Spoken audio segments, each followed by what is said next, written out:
മനീഷ് ബെഹ്ബാൽ വിവരങ്ങളുമായി. മനീഷ്, ഈ മാസം 31-നകം അജിത് കുമാർ DGP പദവിയിലേക്ക് ഉയർത്തപ്പെടും. അതിനു മുമ്പ് നടപടി വേണമെന്നുള്ള ആവശ്യമാണ് ഉയരുന്നത്. അത് കാരണമാണോ ഇപ്പോൾ നടപടികൾ വൈകുന്നത് എന്ന സംശയം രാഷ്ട്രീയമായി ഉയരുന്നുണ്ട്.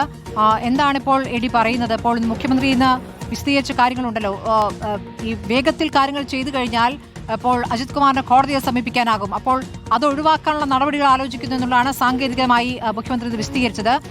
അത് വിശ്വസിക്കുന്നുണ്ടോ AD?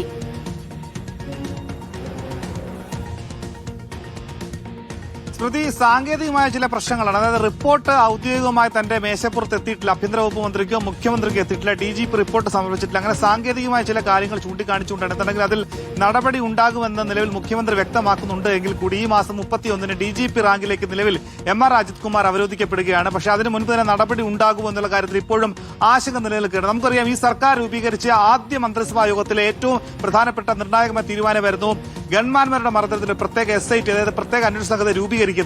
ആ അന്വേഷണ സംഘം തന്നെ കൊടുത്ത ഏറ്റവും നിർണായകമായ റിപ്പോർട്ടായിരുന്നു അന്ന് ഈ സംഭവം നടന്ന അതേ വർഷം തന്നെ ഈ കേസ് അട്ടിമറിക്കാൻ വേണ്ടി ആ റിപ്പോർട്ട്, അതായത് ഇതിന്റെ ചാർജ് ഷീറ്റ് അടക്കമുള്ള റിപ്പോർട്ട്, റഫർ റിപ്പോർട്ട്, അതായത് കേസ് എഴുതി തള്ളണമെന്ന രീതിയിൽ പല തിരുത്തലുകളും വരുത്തിക്കൊണ്ട് വലിയ രീതിയിൽ കേസ് അട്ടിമറിക്കാൻ ഇടപെട്ട ആളാണ് അന്നത്തെ ക്രമസമാധാന ചുമതലയുള്ള ADGP MR അജിത് കുമാർ. ഇടപെട്ടു എന്നടക്കമുള്ള തെളിവുകൾ അടക്കമുള്ള കാര്യങ്ങൾ റിപ്പോർട്ടായി DGPക്ക് കൊടുത്തത്. പക്ഷേ DGP ആ റിപ്പോർട്ട് ചില വ്യക്തത കുറവുണ്ട് എന്ന് ചൂണ്ടിക്കാണിച്ചുകൊണ്ടാണ് വീണ്ടും SITക്ക് അത് മടക്കി കൊടുത്തിട്ടുള്ളത്. ഇനി SIT അത് പുനഃപരിശോധിച്ച് ആ റിപ്പോർട്ടിൽ വേണ്ട മാറ്റങ്ങൾ, അതായത് വ്യക്തത വരുത്താനുള്ള ചില മാറ്റങ്ങൾ വരുത്തി DGPക്ക് കൊടുത്ത് DGP ആ ഫയൽ ഇനി മുഖ്യമന്ത്രിയുടെ ആഭ്യന്തര വകുപ്പ് മന്ത്രിയുടെ ഫയലിലേക്ക് എത്തിച്ച് ആ നടപടി ക്രമങ്ങളിലേക്ക് എത്താനുള്ള ചില കാലതാമസമുണ്ട്.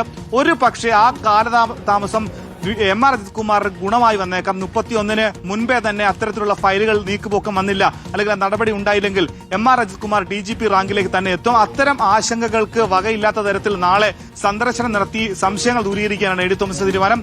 നാളെ അന്ന് മർദ്ദനത്തിനിരയായ ഇപ്പോഴത്തെ MLA AD തോമസും അജയ് ജുവൽ കുര്യാക്കോസും ആഭ്യന്തര വകുപ്പ് മന്ത്രി രമേശ് ചെന്നിത്തലയും DGPയെ നേരിട്ട് കണ്ട് ചില കാര്യങ്ങൾ, വസ്തുതകൾ പറയാനും ഒപ്പം തന്നെ MR അജിത് കുമാറിനെ സംബന്ധിച്ചുള്ള കാര്യങ്ങളിൽ അദ്ദേഹം കളിക്കുന്ന നാടകം, ചില കാര്യങ്ങളിൽ സർക്കാരിനെ അടക്കം ഇപ്പോൾ തെറ്റിദ്ധരിപ്പിക്കാൻ MR അജിത് കുമാർ ശ്രമിക്കുന്നുണ്ട് അടക്കമുള്ള കാര്യങ്ങൾ നാളെ അദ്ദേഹത്തെ കണ്ട് നേരിട്ട് പറയുമെന്നാണ് നമ്മളോട് വ്യക്തമാക്കിയിട്ടുള്ളത്.